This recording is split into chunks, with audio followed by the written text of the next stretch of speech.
So, ito yung vacation house ng parents ko dito sa Bicol. So, 800 square meter lot. 100 square meter yung floor area ng bahay. So, yan ang front. Pasok mo. So, we have a blessing today. So, thanks God. No? Thanks God for all the blessings. So, ito. Pasok mo. Meron ditong kubo outside. Yan.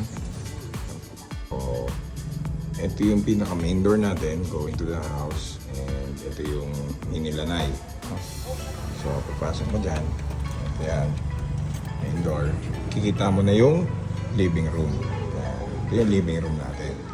So, merong room 1, common toilet sa gitna, then room 2. No? Yan. Sa kabila naman, nandun yung master bedroom. So, dito sa room 1, yan, you will see here, yan, no? Ito, naka-aircon siya, tapos naka-ito yung window go, ang view niya is the street, and this window, ang view niya, yan, yung labas, no? Yan, yung garden, okay? Then, once we go out, yan, ito yung common toilet, no? Common toilet, no? For room 1 and room 2, yan, kung may bisita.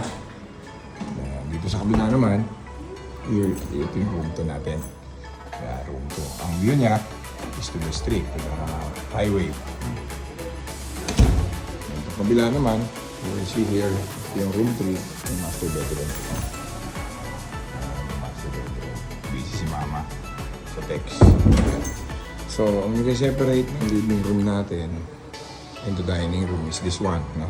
Itong plastic pero wooden design, no? So thank you, galing po kay Alex. Thank you, Lex, for this one.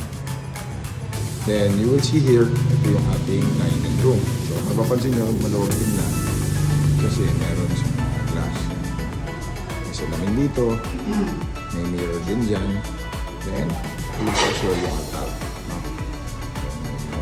Yung kitchen area natin. Window din siya.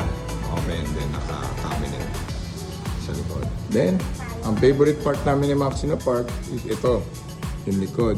Yung balcony sa likod. Yan. Ang view niya yan. No, yung mga palayan. Okay? Yan. So, ito. Lakad ka rito. Makikita mo dito yung baby kitchen. Ayan, may sarili yung toilet. No? Diyan nagluluto lahat. Okay? So, that's the house. No? Ang ganda ng pinto. No? Sige ka, ganda ng pinto. Ganda ng mga pinto. Ang solid door na may glass. And this one is narrow door. So, ito yung narrow door natin. Back door. Sa narrow door. Ito yung kitchen natin.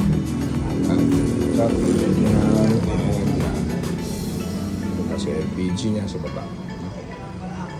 Kita mo ulit dito yung exit going to the door. So, ayan ang ating dream house dito sa Bicol. Vacation house ng mga parents ko dito sa Bicol.